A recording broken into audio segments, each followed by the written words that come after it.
At Grandma's 70th birthday, my sister secretly funneled all my funds to her bank account and boasted, "I can't wait for my brother to realize he's broke."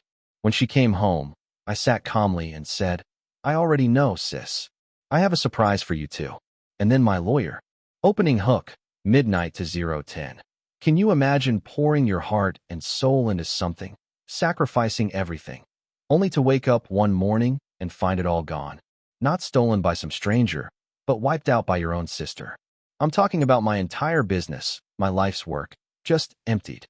Story narration. My name's Colton, I'm 33, and I own a small roadside motel off Highway 17. 20 rooms, 2 ice machines that are constantly fighting, and a neon sign that hums like a tired, old bee. This place, it's not just a business. It's mine. I grew up cleaning rooms, fixing leaky sinks, and pointing drunk tourists toward the best biscuits. It's in my bones. My family calls me the reliable one, the manager, or my sister Belle's favorite, Colt the Vault. Sometimes it's a joke, sometimes not so much. The whole thing started, subtly, at my grandma's 70th birthday. The VFW hall was packed. White balloons, a sheet cake, that sweet smell of coffee and potato salad. Grandma was telling her infamous story about Grandpa and the watermelon. The DJ kept forgetting to mute the mic, and I was just standing by the punch bowl, tie loosened, my mind miles away, still thinking about late check-ins. Then Belle slid up. She looked like she belonged on a red carpet, all silver dress and practiced smiles. She kissed Grandma, posed for photos, then found me and poked my chest. "Manager," she said, her voice teasing. "Smile? It's a party." I told her I was smiling on the inside. She just rolled her eyes. "You always are." We took a few more photos, toasted. Grandma blew out the candles like she was annoyed at the fire. The music got loud, and I just needed a breath. I stepped outside. The air was thick, smelling of rain and cigarettes. That's when Belle followed me out, her heels clicking on the asphalt. "Big day tomorrow?" she asked. "Always," I told her. "Sunday turnovers." She leaned on the railing, a little smirk playing on her lips. Then she said it, so softly, almost a flirt, but it hit me like a punch. "I can't wait for my brother to realize he's broke." My breath hitched. "What?" I asked, completely blindsided. She just smirked. "You heard me." I stared at her, the flickering parking lot lights making her face unreadable. Inside, someone yelled for a cha-cha slide, and Grandma actually booed. My stomach dropped like an elevator shaft. "Say it again," I demanded. Belle's smile widened. "Don't worry, Colt the Vault. It's just money. You're good at making more." She slid her phone into her purse, then sashayed back inside, hips swinging. She left me out there with the phantom hum of the neon sign in my head and a metallic taste in my mouth. I didn't chase her. I went back in, refilled Grandma's punch, took photos. I laughed in all the right places, but her words, they were lodged in my chest like a coin down a drain. That was the first spark. I just didn't know what it would ignite. You see, owning a motel sounds simple. It's not. Every running toilet is $1 gone. Every vanished towel, too. Weekdays are construction crews. Weekends are families arguing about pets. My books are tight. I learned the hard way that one bad month can swallow 3 good ones whole. I built this place from nothing. My dad had the land, but it was just a sagging complex. I quit college, came home, painted, patched, refinanced twice, begged a bank manager named Alonzo to believe in me. I sold my truck to replace a boiler. I slept in the office for 2 years, ate more vending machine dinners than I care to admit. This motel? It's every single bit of me. Belle, she's 28. A storm in eyeliner. She tried real estate, then a boutique, then influencing. She lives like money is a story that always ends well. When it doesn't, she calls me. Just until Friday, Colt. You know I wouldn't ask if it wasn't important. Friday turned into next month. Next month turned into my mom texting. She's having a hard time. Can you cover her car note? You're so good with money. I grew up with be a good brother. It's a lesson that turns your pockets inside out. 3 years ago, I formalized the motel, new LLC, new accounts. I added my dad as a limited partner because he mows the back lot. But Belle? No, I didn't add her. I did, however, let her use the front desk computer sometimes to print. It felt harmless then. My family thinks I'm stingy because I tell them the truth about money. We can't afford that, Mom. That rate is below cost, Dad. No. Belle, you can't host a pop-up in my lobby on Memorial Day weekend. They call it negativity. I call it keeping the lights on. The week before Grandma's party, things were tight. The August heat was gulping electricity. A vendor doubled the price on detergent. My line of credit was ticking up, then down, then up again like a tired heartbeat. I was up late, running numbers. Room 12 needed carpet. The roof needed patching. My staff wanted raises, and they deserved them. So when Belle said what she said, it hit something raw. It wasn't a threat. It wasn't a joke. It was a spoiler for a show I hadn't watched yet. After midnight, I drove home with 2 leftover centerpieces and Grandma's cake box sliding around. I parked, did my usual rounds, checked the locks. The lobby smelled like lemon cleaner and bitter coffee. I sat at the front desk, the little Belle staring at me, and opened the motel checking account on the dusty desktop. The screen loaded slowly. My eyes went straight to the balance. It should have been just over $42,000. Enough for payroll Monday, linen service Wednesday. Enough to breathe. It was $412. For a second, I thought I'd misread a comma. I rubbed my eyes. Looked again. 4, 1, 2. A trickle of transactions stacked like falling dominoes. 10 transfers, all in the last 2 hours. All labeled internal. All out to the same bank. Same name, Belle M. Fulton. My throat went dry. I scrolled faster. 10 transfers, staggered at weird amounts. For dollars. $800. $3,200. $5,000.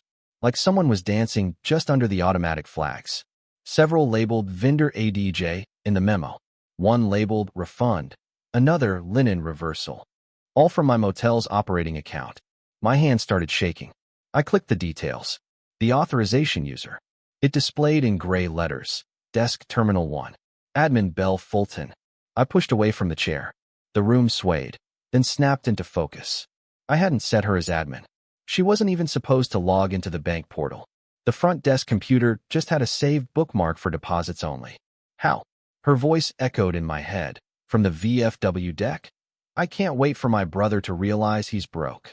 I called her. Straight to voicemail. Belle, I said, my voice tight. Call me now. I called again. Nothing. I sent a text. This is not a joke. Call me. 3 dots appeared, then stopped. Then nothing. I called the bank's after-hours line. A kind voice told me he couldn't reverse online transfers until morning, but he could mark the account for fraud review. He said, internal, like it tasted bad. He locked the portal. Come in at 9 o'clock with ID, he said. I told him I'd be there at 8. Then I called my mother. She answered on the 3rd ring, breathless. Don't yell, she said immediately. I hadn't even said anything. You sound like yelling. Where's Belle?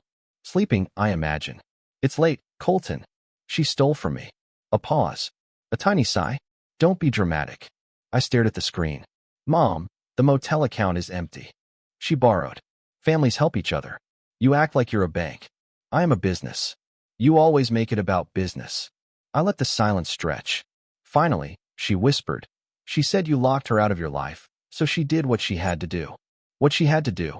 I repeated. Mom, payroll is Monday. I have 13 people who expect checks. My mother's voice tightened. Why do you have so many employees? Because I run a motel. Belle said you'd make it back in a week. You always do. You're talented. My chest burned. I hung up before I said the thing that would end us. I stared at the ceiling tiles until a small brown stain looked like a gaping hole.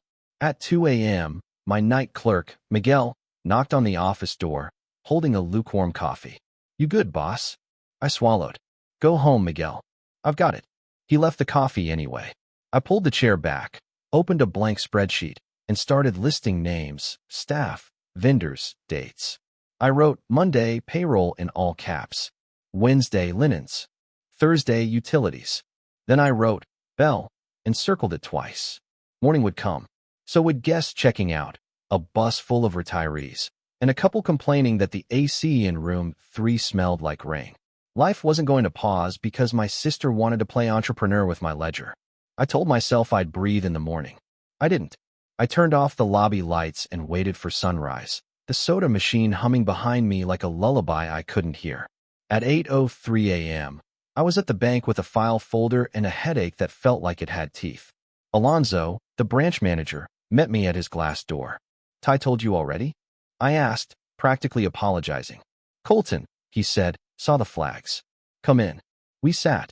I slid the printouts across his desk. He frowned, tapping a pen against the transfers. These were authenticated from your desk terminal, he said carefully. Admin credentials? I asked. He nodded. Changed yesterday at 4:17 p.m. New admin, Belle Fulton. She does not work for me, I said, my voice dangerously calm. He swallowed. She was added as a user last spring. No, she wasn't. He turned the monitor so I could see. An onboarding form with my LLC's name and a digital signature that looked like mine, if you squinted and didn't care. It's sloppy, Alonzo said low. But it passed. We can freeze her receiving account. We'll start a fraud claim. It'll take time. Time, I repeated. He held my gaze. I know you have payroll. I looked at the paper. I thought of Miguel. Of Dina, who's raising twins. Of Deshawn, who sends money to his grandmother. I thought of towels already tumbling in the machines and keys in the late box. Something clicked inside me. I'm not waiting, I said. Alonzo hesitated. What do you mean? I mean, I'm going to get my money back. He inhaled like he was going to give me a speech about process. He didn't. He slid a notepad toward me. Document everything, he said. And Colton, don't go alone. I didn't. At 9:41 a.m., I drove to my parents' house with two people. My friend Tessa, who runs a bookkeeping service and looks like a kindergarten teacher until she opens QuickBooks like a scalpel, and a man in a navy blazer with a calm face. His name is Marcus. He's my lawyer. I didn't call ahead. The front door was unlocked. The house smelled like lemon pledge and last night's garlic bread. Mom appeared in the hall, hand on her chest. Colton, you can't just... Where is she? I asked. Mom's eyes flicked behind me, clocking Tessa and Marcus. What is this? Where, I repeated, is Belle? Belle walked down the stairs in a robe, like a runway model playing casual. She saw Marcus's briefcase and smiled too wide. You brought a lawyer for family? She mocked. That's sad. I kept my voice level. Put on real clothes. We're going to the bank. She laughed. No. Tessa lifted her phone, thumb hovering. We have the transfer chain, Belle. We have the admin change, the forged signature, the desk terminal logs, and the receiving account numbers. If you don't return the funds now, we file criminal. My mother gasped. Criminal? Over a misunderstanding, Marcus stepped forward, his tone soft, like he was explaining the weather. Mrs. Fulton, your daughter executed an unauthorized transfer scheme from a business operating account. The amounts and the structuring pattern strongly suggest intent to evade flags. We're here to resolve it quietly. Today, Belle tilted her head. You think I'm scared of court? I think you're scared of discovery, Marcus said. Subpoenas, screenshots, messages to your friends about free motel money. The ones you deleted but didn't really delete.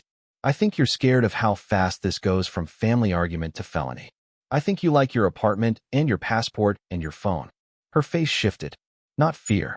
Calculation. You can't prove anything, she said. Tessa tapped her screen. You. Logged in from the front desk PC. The webcam at the lobby catches everyone who walks in after hours. It backs up to the cloud. Want to guess when the last footage uploaded? Silence. I exhaled. Belle, I will not be your bank. I will not be your alibi. You have 2 hours to move every dollar back. Then we decide if we press charges.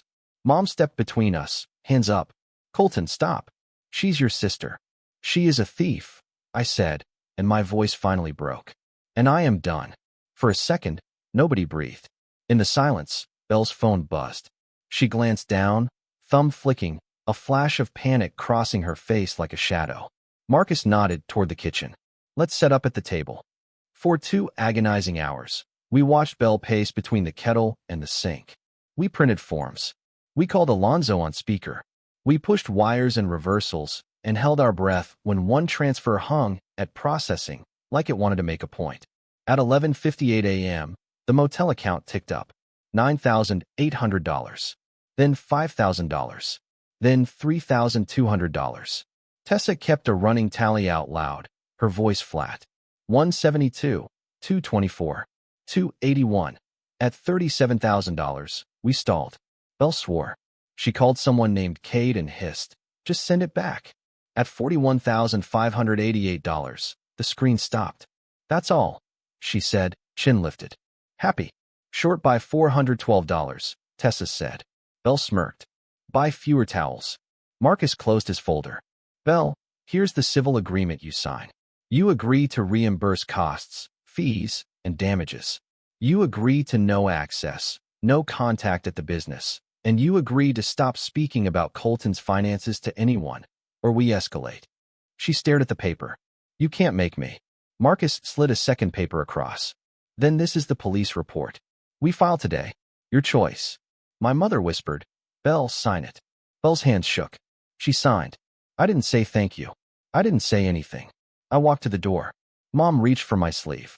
Colton, she said, eyes wet. Don't punish family. I pulled my arm back gently. I'm setting boundaries. Same thing, she said bitterly. No, I said. It's the opposite. I left. I had payroll in the morning. I had a motel to run.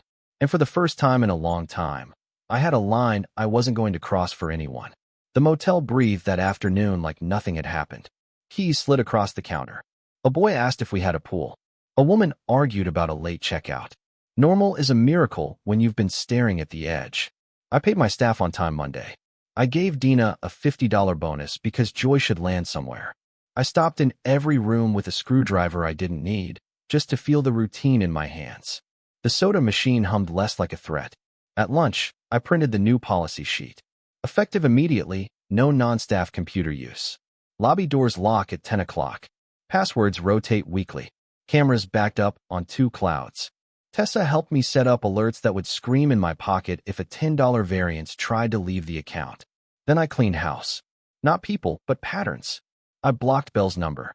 I left my mother's on silent. I texted my father. Coffee Wednesday, just us. He replied with a thumbs up and a picture of a screw he found in the parking lot, like he'd captured a bandit. In the quiet, the group chat did what group chats do. My aunt posted a long message about family hardship and forgiveness. A cousin wrote, money comes and goes, bro, as if he'd solved economics. Belle posted a story with a Bible verse about not judging, followed by a selfie with the caption, staying positive. I didn't respond. Tessa sent me a screenshot of Belle asking a friend if slander counted if it was technically true. We added it to the folder. Marcus filed the civil agreement with a fancy stamp. He set reminders for the reimbursement plan like clock chimes. He sent me a list of words to use if anyone tried to make this my fault. Asterisk boundary. Harm. Restitution. Asterisk big words that felt like locks I could hold. That week, the motel felt lighter. Or maybe I did. Miguel told me a joke about a raccoon that I laughed at too hard. I fixed a hinge by listening to it instead of muscling it. I slept. Real sleep. The kind where the neon hum is a lullaby, not a warning. Wednesday, Dad came by in his work boots and Sunday hat. He held the screw like evidence. Found this near the ice machine, he said.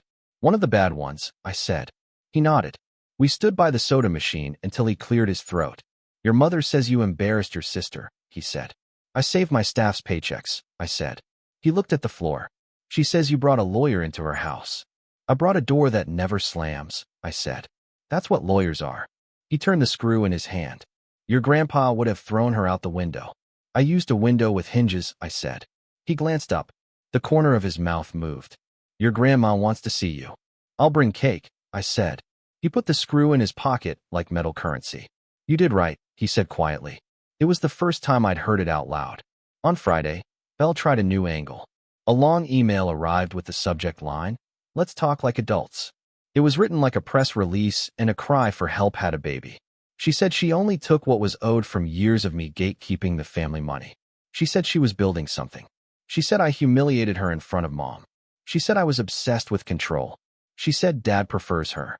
She said Grandma always liked me because I act old. She said everything except, I'm sorry. Marcus read it and replied with 4 sentences. All further communication regarding this matter goes through counsel. Per the signed agreement, defamatory statements will trigger immediate action. Do not contact my client directly. Then he added a smiley face in his draft and deleted it before sending. We're not that petty. Not on paper. Still, I felt it. The anger. The old training. The part of me that wanted to fix the feeling in her voice, the temperature in our mother's kitchen, the version of me in their heads. That part has muscles. It lifts heavy things that aren't mine. I let it sit. I worked. I changed sheets in room 7 while the local radio DJ talked about a lost dog named Bingo with a distinguishing ear. I laughed alone and felt okay about that. Sunday, Grandma called the motel like she was ordering a pizza. "Bring your bones over," she said. "I baked the good biscuits." I went. She's 70 and sharp, her hair white as the inside of a seashell. She poured coffee and watched me like I was a TV show she likes, but doesn't quite trust. "Your mama cried," she said. "I know," I said. "Your sister shrugged," she said. "I know." "You stood up," she said. "I did." She nodded once. "Good." We ate biscuits. She asked about the AC in room 3. I told her it smelled like rain. She grinned. I like the smell of rain. When I left, she pressed a small envelope into my hand. "For the neon sign," she said. "It's one letter away from pretty." I opened it in the truck. $200 and a note. "You're not broke. You're rich in spine." I laughed. I cried. Both felt like heat leaving. By month's end, things settled into a new normal. Business picked up with the cooler nights. A traveling softball team left the lobby sticky with victory. Deshaun managed to talk an AC into behaving by patting it like a horse.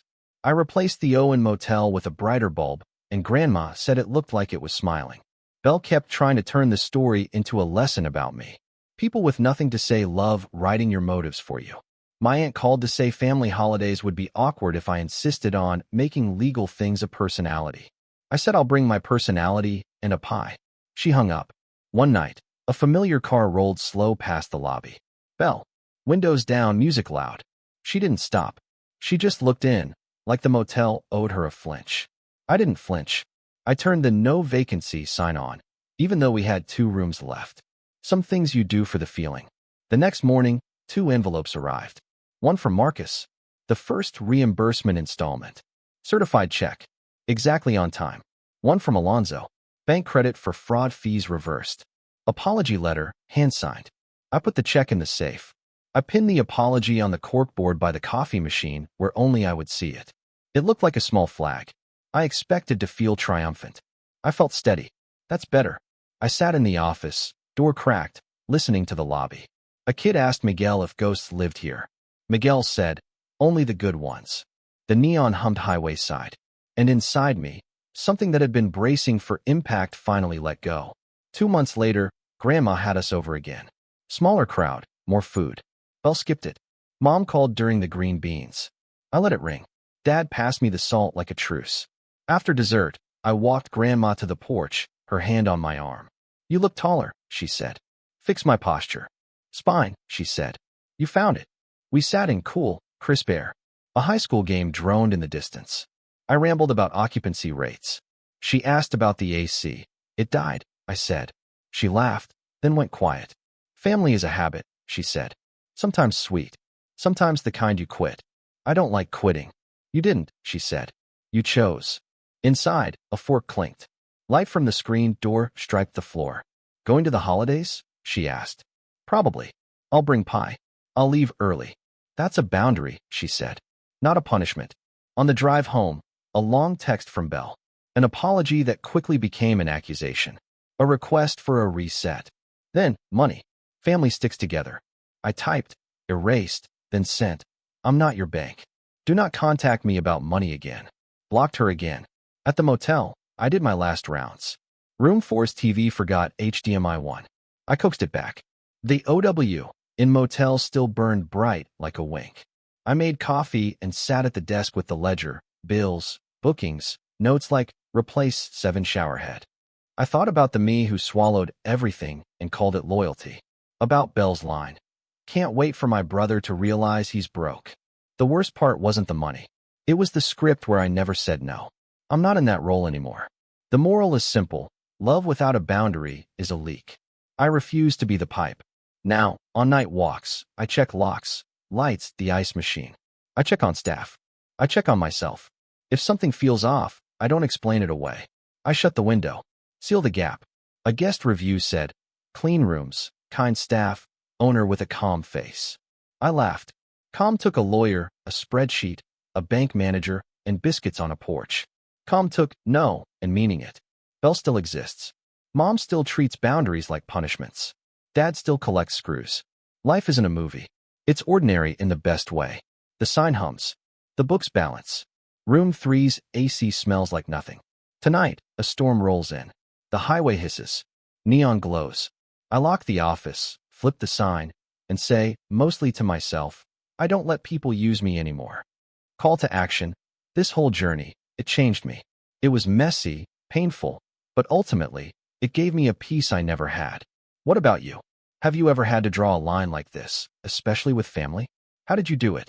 What would you have done in my place? I'd really love to hear your thoughts down in the comments.